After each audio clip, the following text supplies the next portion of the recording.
Assalamualaikum warahmatullahi wabarakatuh.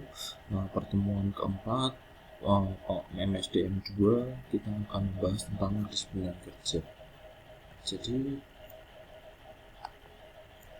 mengapa disiplin itu penting? Disiplin menunjukkan besarnya rasa tanggung jawab karyawan terhadap tugas dan pekerjaannya. Jadi memang kedisiplinan ini akan berkaitan dengan tanggung jawab atas pekerjaannya. Semakin disiplin, maka pastinya kinerja prestasi kerja akan juga baik. Sebaliknya, tanpa disiplin karyawan, organisasi perusahaan sulit mencapai hasil yang optimal. Jadi antara karyawan harus meningkatkan kedisiplinannya sehingga organisasi dapat bekerja secara maksimal. Dari perusahaan tersebut mendapatkan keuntungan dari disiplin karyawan. Selain itu, seharusnya sebuah organisasi atau perusahaan apabila karyawannya juga disiplin, tentu karyawan tersebut juga harus diberikan semacam penghargaan, entah itu dalam bentuk fisik, uang, ataupun sebuah penghargaan kaitannya dengan cuti atau liburan. Itulah hubungan antara kedisiplinan karyawan dengan organisasi. Kedisiplinan itu juga disebut dengan kesadaran atau kesediaan. Jadi kedisiplinan adalah kesadaran. Jadi sadar dulu seorang individu itu berkaitan dengan apa yang berlaku dalam sebuah peraturan di dalam perusahaan. Jadi adanya kesadaran. Kalau nggak sadar, pasti sebuah individu akan berlaku tidak disiplin. Itu adalah inti dari kedisiplinan. Kesadaran itu adalah sikap seorang yang secara sukarela. Ini kesadaran itu sifatnya adalah sukarela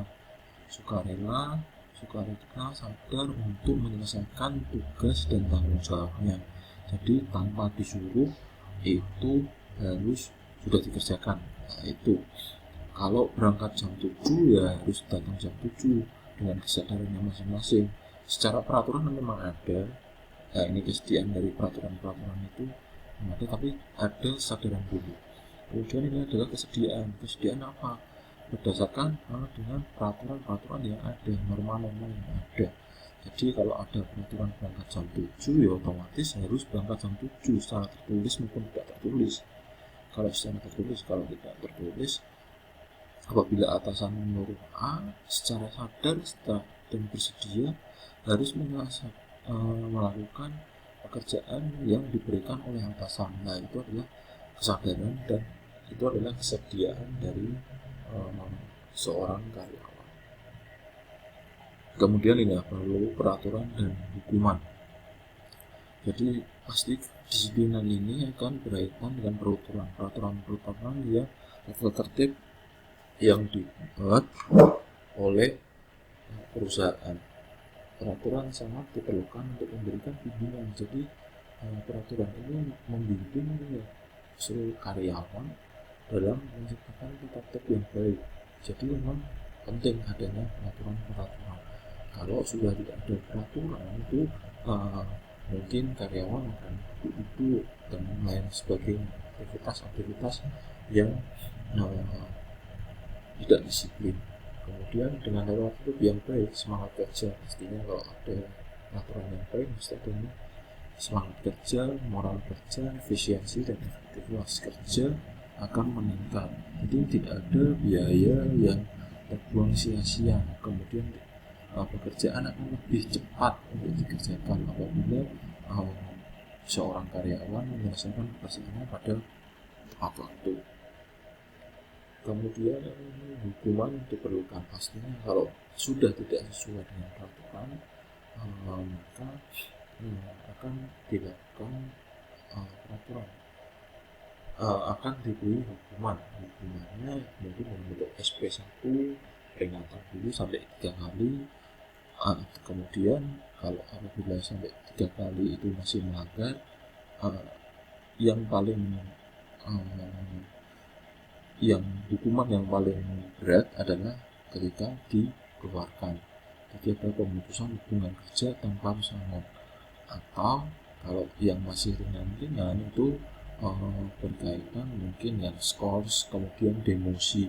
Demosi adalah penurunan jenjang karir. Jadi setelah leader mungkin atau supervisor diturunkan menjadi leader kembalikan lagi karyawan. Nah, itu merupakan bentuk dari hukuman. Nah, hukuman itu harusnya sifatnya adalah mendidik supaya menaati semua peraturan perusahaan. Jadi adanya surat peringatan itu harus ada sebuah knowledge yang diberikan perusahaan atau manajer kepada karyawannya. Nah, ini harus adil dan tegas pastinya. Nah, ini indikator kedisiplinan. Ada tujuan dan kemampuan. Tujuan harus jelas, bagi tujuan dari sebuah perusahaan atau tujuan karyawan tersebut cukup menantang serta sesuai dengan kemampuan karyawan. Jadi kalau disiplinan itu disesuaikan dengan kemampuan karyawan. Tapi pastinya kalau berangkat jam 7 itu peraturan itu dirasa bahwa karyawan mampu untuk berangkat jam 7. Nah, itu berdasarkan kemampuan karyawan. Jadi kalau seorang karyawan tidak mampu untuk melakukan pekerjaan tersebut, manajer jangan semena-mena untuk memberikan pekerjaannya ke karyawan tersebut, tapi disesuaikan dengan kemampuan karyawannya. Karena karyawannya lama untuk mengerjakan, terus diberikan ke karyawan yang itu terus lama terus, memang sifatnya akan mendidik karyawan tersebut, tapi akan tidak efektif dan efisien. Kemudian adanya teladan kepemimpinan. Teladan kepemimpinan ini memang menjadi contoh bagi kedisiplinan. Jadi teladan pemimpin itu, saya manajer saya berangkatnya awal, otomatis karyawan harus mengikutinya. Kemudian adalah balas jasa. Balas jasa kedisiplinan karyawan tidak mungkin baik bila balas jasanya kurang. Jadi balas jasa itu feedback, itu berkaitan apabila saya disiplin maka akan keluar bonus, itu adalah balas jasa. Kalau saya tidak disiplin maka saya akan dipotong gajinya, itu merupakan balas jasa. Kemudian adil, antar karyawan tuh manajer harus adil. Kalau yang satu berangkat 7.15 aja ditindak karena cinta, mungkin manajernya suka karena cantik, kemudian manajer tersebut tidak berlaku adil. Nah, itu keadilan memang penting bagi kedisiplinan karyawan. Kemudian pengawasan yang melekat, atasan secara langsung mengawasi perilaku dari karyawan yang diawasi, apakah sesuai dengan peraturan atau enggak, sesuai dengan keinginan dari manajer tersebut, enggak sesuai dengan tujuan dari perusahaan tersebut atau enggak. Kemudian ini adalah sanksi. Tadi hubungannya juga antara balas jasa ini kemudian sanksi. Kalau balas jasa itu lebih ke yang positif, kemudian sanksi itu adalah hukuman. Kemudian adanya tegas, jadi tidak memilih-milih tadi berkaitan dengan individunya. Kemudian ada hubungan kemanusiaan, jadi antara sesama karyawan, antar atasan itu harus ada hubungan kemanusiaan. Kemudian ini ada dua jenis disiplin. Nah, ini disiplin preventif, itu mudahnya adalah tindakan yang mendorong karyawan agar taat kepada. Jadi ada sama saya apabila disiplin kemudian diberikan kaitannya dengan apabila disiplin maka akan diberikan reward. Nah, itu disiplin preventif, jadi tindakan yang mendorong para karyawan untuk taat kepada berbagai ketentuan yang berlaku dan memenuhi standar yang telah ditetapkan. Jadi artinya melalui kejelasan dan penjelasan tentang pola sikap, tindakan, dan perilaku diinginkan setiap anggota organisasi, diusahakan pencegahan jangan sampai para karyawan berlaku negatif. Jadi ini seluruh anggota organisasi harus ada kesadaran untuk bersikap dan bertindak berlaku positif. Peraturan-peraturan tersebut dibuat secara duduk bersama, kemudian diputuskan apa saja pencegahannya. Kemudian disiplin korektif itu adalah mengkoreksi karyawan-karyawan yang indisipliner. Jadi setelah melakukan pelanggaran, kemudian baru adanya disiplin, adanya tindakan disiplin atau sanksi. Itulah disiplin korektif. Kalau preventif itu sebelum terjadi pelanggaran dari karyawan, mengantisipasi agar tidak terjadi pelanggaran, peraturannya seperti apa. Kalau disiplin korektif itu setelah ada pelanggaran baru dibuat peraturan dan sanksi-sanksi yang berlaku. Ini kaitannya dengan mengemukakan bahwa hasil atau tidaknya suatu tingkat kedisiplinan dari para pegawai atau karyawan dipengaruhi beberapa faktor yang pasti: kesejahteraan, ancaman, ketegasan, tujuan dan kemampuan, dan teladan pemimpin. Jadi memang kesejahteraan itu kaitannya tadi, kalau disiplin pasti akan meningkatkan kinerja dan prestasi kerja. Jadi terus kemudian kalau tidak disiplin akan ada ancaman entah itu di PHK atau lain sebagainya. Kalau ketegasan pasti ada ketegasan yang dibuat oleh seorang manajer atau perusahaan untuk meningkatkan disiplinnya, kemudian sesuaikan dengan kemampuan dan teladan kepemimpinan. Nah, ini penelitian yang saya lakukan tahun 2017. Memang kaitannya kepemimpinan, bahwa kepemimpinan yang efektif adalah kepemimpinan yang dapat mengorganisasi pekerjaan dengan baik sehingga dapat terlaksana sesuai dengan apa yang direncanakan. Jadi sosok pemimpin itu memang diperlukan untuk agar bawahannya dapat bertindak disiplin.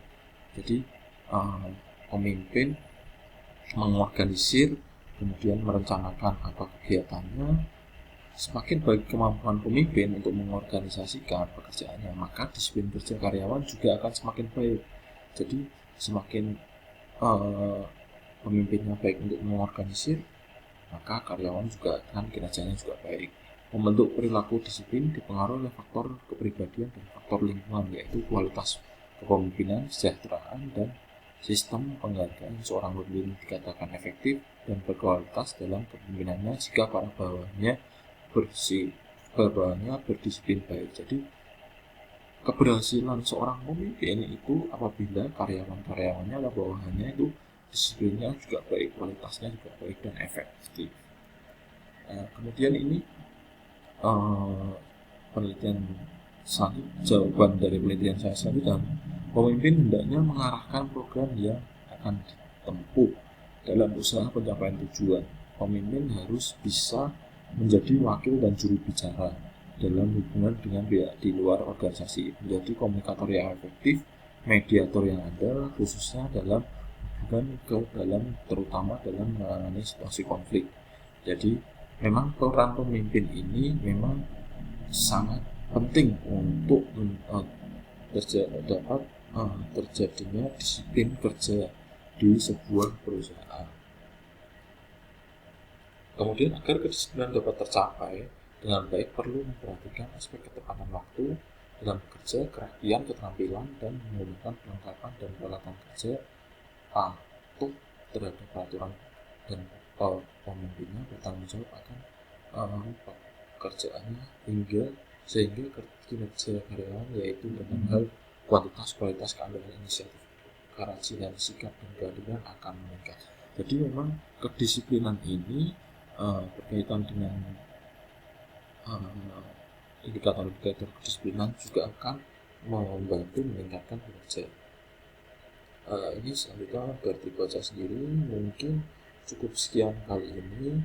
Semoga dapat bermanfaat. Sekian dari saya, tetap jaga kesehatan, tetap patuhi protokol kesehatan. Wassalamualaikum warahmatullahi wabarakatuh.